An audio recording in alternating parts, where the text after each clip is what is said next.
as slaves, right? So he said, I'm going to bring you into slavery again, right? Before I get it, how did my ancestors get to America? Huh? Brought on what? What kind of yachts, speedboats? What kind of boats we was on? Ships, right? So, where did you learn that at? Who taught you that blacks came on slave ships? School, probably, right? You learned it in school, right? Did you learn it at church? Not that you can recall. Let's read what God says. Read it from the top again. Deuteronomy 28:68. And the Lord shall bring thee into Egypt again. God gonna bring the Israelites to slavery again. How? With ships. With ships. So God told the Israelites he was going to bring them into slavery again with ships. Who came into slavery with ships, right? And then also, when Columbus and them came over here and conquered this side of the world, they said the natives and the Hispanics back to Spain, to Portugal with ships, slave ships. Right. Same thing, the same history. What a lot of people don't realize, they teach us in school, slavery started 1619. But before 1619, when Christopher Columbus sailed the ocean blue, he came over here and got slaves out of your people. Your people was in slavery before our people were. Right. Right? But let's get back to the scripture. So God said he's going to send you into slavery again with ships. Shouldn't you have learned that in church if it's in the Bible? Sound like an issue, right? Read.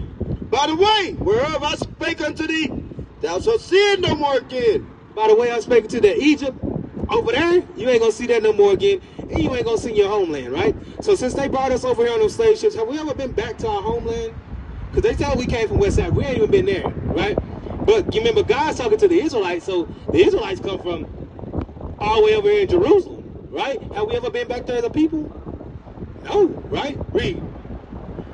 And there, wherever your boat stopped, look, that's why we got, our people are visual people. So we got signs set up, right? All these different places is where the ship stopped at.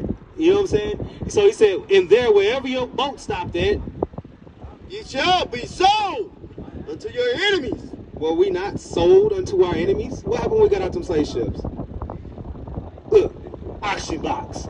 You know what I'm saying? Negroes for sale. We got sold to who? To the white people. But who God said we're going to be sold to? Read it again. And there ye shall be sold unto your enemies. What did God call them? Who did it?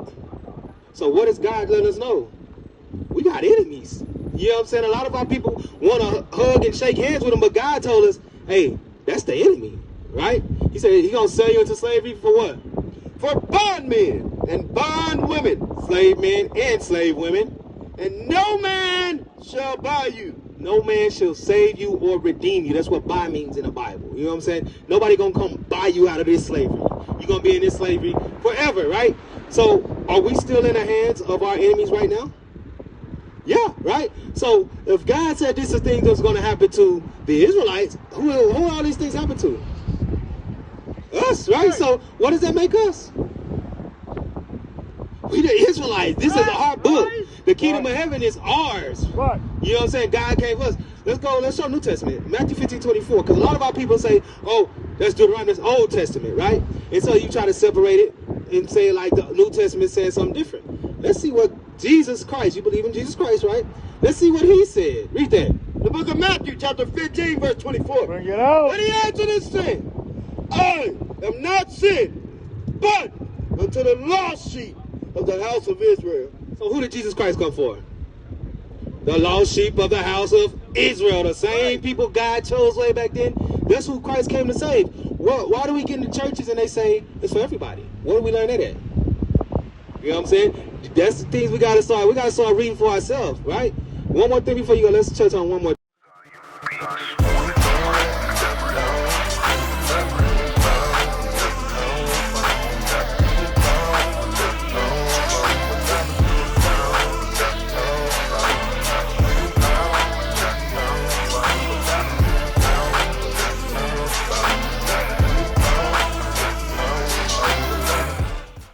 Watch this. So, what? Give me Hebrews 7:14. What does Jesus Christ look like? Who is this?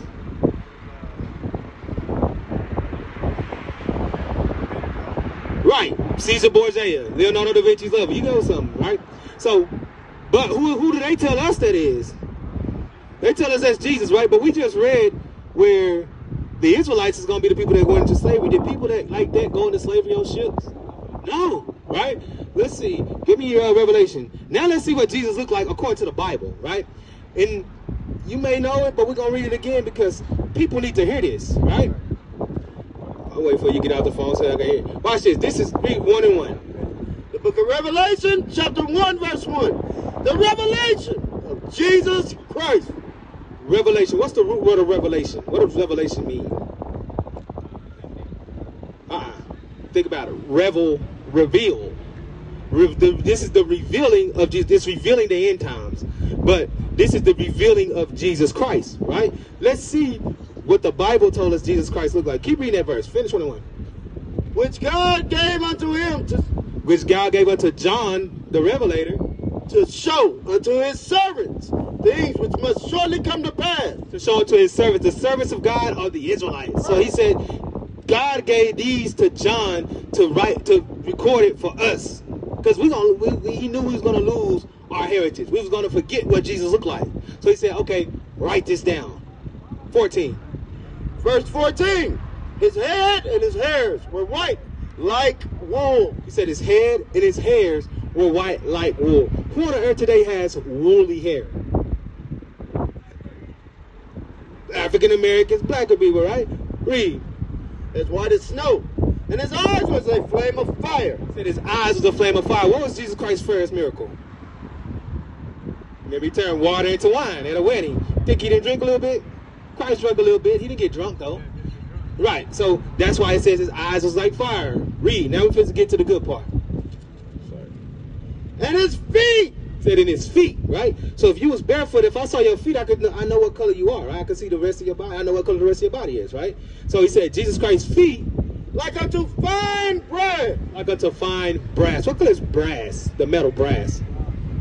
Bronze, brown, right? A derivative of brown, right? So he looked at Jesus Christ's feet. He said his feet is like bronze, as if they burned in a furnace. As if you burned in a furnace. So if you burn anything, what color does it turn? It turns a darker color. So Jesus Christ was what? A darker man, a black man with white woolly hair and red eyes. Right. Like you said, we know this is a false image. This is Caesar Borgia, right? So if Jesus Christ was a white man with, a black man with white woolly hair and red eyes, and he from the tribe of Judah, what would the tribe of Judah look like today?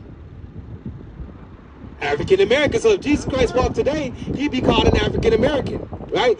That's far from what they gave us, right? So that's the type of thing, like you said, the truth is going to set you free. You know what I'm saying? And that's what we had to do to teach our people how to free your mind from this captivity, right? Because what happens when you get the image like that looking like God? You think God looks like that? You think Jesus looks like that? What does that make you feel about yourself? Where your self-esteem going to go? Down. But when you find out Jesus Christ, when you look in the mirror, you're looking at Jesus Christ. What's it going to do for your confidence? What's it going to do when you see your brother? Right now, if you think that look like Jesus, it's easy to kill your brother. But when you realize, my brother look like the greatest person to ever walk on planet Earth, I can't kill my brother. I got to show love to my brother like I would love Jesus Christ. And that's what we out here to do, show love to our people and teach them who you are, that the kingdom of heaven is for you. What is a nation?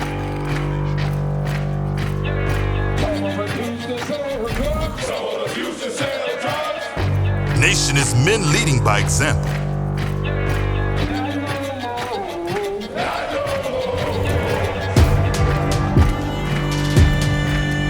Nation is family.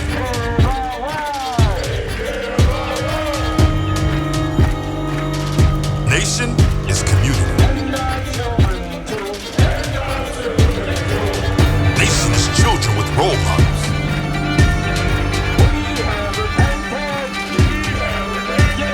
Nation is unity.